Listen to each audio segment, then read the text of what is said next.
पटना के पारस हॉस्पिटल में हुई गैंगस्टर चंदन मिश्रा की हत्या में कुल 4 लोगों को किया गया है गिरफ्तार, बाकी अभी भी है फरार। पटना के पारस हॉस्पिटल में हुई गैंगस्टर चंदन मिश्रा की हत्या मामले में घटना में 5 शूटर सहित कुल 9 लोग थे शामिल। पटना पुलिस की टीम ने कोलकाता में मुख्य शूटर सहित 4 लोगों को किया है गिरफ्तार, जिसे पूछताछ किया जा रहा है। जिस 5 हथियारों से चंदन मिश्रा का हुआ था हत्या, फिलहाल वो हथियार अभी तक पुलिस के द्वारा बरामद नहीं किया गया है। चंदन मिश्रा हत्या मामले में मुख्य शूटर बादशाह सहित 4 आरोपित गिरफ्तार, बाकी अभी भी है फरार, जिनकी गिरफ्तारी के लिए पटना पुलिस के द्वारा लगातार छापेमारी है जारी। बीते दिनों पटना के पारस हॉस्पिटल में कुख्यात अपराधी चंदन मिश्रा का हुआ हत्या मामले में बादशाह के साथ बलवंत, मोनू, अभिषेक और नीलेश ने मारी थी तरह गोलियां। गोलियों की तरतराहट से पूरा गूंज उठा था पटना। चंदन मिश्रा हत्याकांड के कारण का खुला राज। शेरू और चंदन पहले दोनों दोस्त हुआ करता था, साथ में कई सारी घटना को अंजाम भी दिया करता था। दोनों गैंगस्टर ने, लेकिन एक लड़की के कारण दोनों की दोस्ती दुश्मनी में बदल गई। एक लड़की जिसे शेरू को हो गया था प्यार, दोनों एक दूसरे के जान के दुश्मन हो गए, जिस कारण शेरू और चंदन के बीच हो गए विवाद। दोनों के रास्ते भी हो गए अलग अलग और दोनों ने अपना एक अलग गैंग बना डाला। दोनों अलग होकर भी कई सारी घटना को दिया था अंजाम।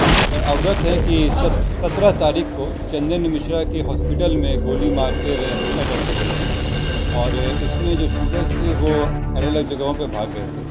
अनुसंधान शुरू करते हुए पटना पुलिस के द्वारा विभिन्न जगहों पर ढेर छापेमारी लगातार की जा रही थी और इसमें कई लोगों से पूछताछ की गई। इसमें जब टीम को भेजा गया अलग जगहों पर, तो जो इसमें मेन शूटर थे तौसीफ, उनको कलकत्ता में घेरा गया। कलकत्ता पुलिस, कलकत्ता एसटीएफ के द्वारा बहुत ही सराहनीय सहयोग दिया गया हम लोगों को और उस सहयोग के बदौलत ही तौसीफ की गिरफ्तारी कलकत्ता से हो पाई है। तौसीफ के साथ 3 अन्य व्यक्ति भी वहाँ पे मिले हैं, जिनका इस षड्यंत्र में रोल रहा था। अभी तक जो प्रिलिमिनरी पूछताछ हुआ है, इसमें ये बात आई है कि तौसीफ के भाई हैं, मौसेरे भाई हैं नीशू खान, उनके घर पे ये सारे षड्यंत्र रचा गया था। षड्यंत्र रचने में कई जगहों से इनपुट आया था, लेकिन नीशू खान के घर पे ही लोग जमा हुए थे, वहीं से ये कार्य किया गया था। नीशू खान के अलावा जो 2 व्यक्ति और पकड़ाए हैं, ये उनके सहयोगी रहे हैं और उसमें उनके भागने में सहयोग किया गया था। तौसीफ खान पूर्व में भी अपराधी रहे हैं, इनके पूर्व में NDPS, arms act, attempt to murder का केस रह चुका है। नीशू खान के ऊपर भी रंगदारी और आर्म्स एक्ट के केस पहले भी रह चुके हैं। इसमें बाकी जो 2 लोग हैं, 2 लोगों के बारे में प्राथमिक तथ्य निकलवा रहे हैं। नीशू खान के घर पे ये कार्रवाई हुई थी और नीशू घटना के थोड़ी देर पहले नीशू खान ने अपनी गाड़ी से इन लोगों को लेकर भागा। वो गाड़ी में मौजूद था, उसी की गाड़ी का इस्तेमाल किया गया था। उसके एविडेंस आए हैं हम लोगों के पास। बाकी जो अनुसंधान का विषय है, अनुसंधान जैसा था, कुछ हैं हर्ष और दूसरा है पी। ये नीशू के साथ रहते थे और नीशू को पूर्व में गोली लगा था, इसलिए उसके केयर टेकर के रूप में ये लोग थे। सुबह भागने में और तौसीफ को भगाने में और छुपाने में इनका अहम है। सभी को हम लोग आइडेंटिफाई कर चुके हैं और सभी के पीछे टीम लगी हुई है। जो मेन थे तौसीफ, इनकी गिरफ्तारी हो गई है, बाकी लोगों से भी जल्दी कर रहे हैं। जैसे मैंने कल बताया था आप लोगों को, इन्फॉर्मेशन में दिया था कि 3 के विरुद्ध हम लोग इश्तिहार लिए थे। 1 तो पकड़ा गए हैं, 2 के विरुद्ध इश्तिहार का तामीला हो चुका है, अग्रसर करेगा। इस तरह से मीडिया के द्वारा अपुष्ट खबरों को सही खबर बना के किया गया है, ये बहुत ही शर्मिंदगी की बात है।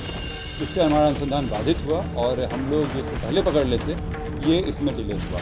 ये मीडिया को भी सोचना चाहिए कि बिना पुष्टि किए हुए केवल इस होड़ में कि वो ब्रेकिंग न्यूज़ बना सकें, ये दिया गया उचित नहीं है। जैसे मैंने बताया कि 4 लोगों को कलकत्ता में ट्रांजिट रिमांड के लिए ले जाया गया है, कोर्ट की प्रक्रिया है। इसके अलावा बाकी लोगों से पूछताछ चल रही है। अभी इसके अलावा अन्य अरेस्टिंग अभी नहीं है। सर, हत्या हुई है, हत्या का कारण हम लोग जानना चाहेंगे। आप नहीं बताएंगे और आप कहेंगे कि ये हिदायत है, मीडिया अपुष्ट चलाती है, ये तो आपत्तिजनक बात है। आप स्वयं जानते हैं इसमें कि मीडिया कई दिनों से दिखा रही थी कि कई लोग पकड़ा गए हैं। अगर वो मुझे प्रूफ दे सकते हैं उस चीज़ का, तो मुझे कोई आपत्ति नहीं है, अपने शब्द वापस ले लूँगा। लेकिन नहीं, अगर वो इस तरह का है उनके पास, तो मुझे कोई आपत्ति नहीं है उसमें। लेकिन आप लोग जब तक पुष्टि ना हो, अफवाह ना फैलाएं, क्योंकि ये काम पहले भी हो जाता है। ये इसके अलावा मुझे 2 और बातें आप लोगों से कहनी है। कल और आज पटना पुलिस और STF के द्वारा 2 बड़ी घटनाओं को रोका गया है। इसमें लूट के साथ हथियार का इस्तेमाल का प्लानिंग था और 2 बड़ी वारदात को रोका गया है। एक बेउर थाना से है और एक रामकृष्ण नगर थाना से संबंधित है। इसमें तुरंत कार्रवाई करते हुए दोनों घटनाओं को रोक लिया गया। और जो अपराधी हैं वो उनका पूर्व में भी आपराधिक इतिहास रहा है, कई लूट की घटनाएं किए हैं। रामकृष्ण नगर में 3 व्यक्ति पकड़ाए हैं, सोनू कुमार, अभिषेक कुमार और विशाल कुमार। इनके पास से एक देसी पिस्टल, 2 कारतूस, साथ में चोरी का मोटरसाइकिल पकड़ाया है। ये पूर्व में भी अपराधी रहे हैं। इसके अलावा बेउर थाना से एक व्यक्ति पिंटू कुमार पकड़ाए हैं, जो पूर्व में नदी थाना में लूट के केस में भी वांटेड थे।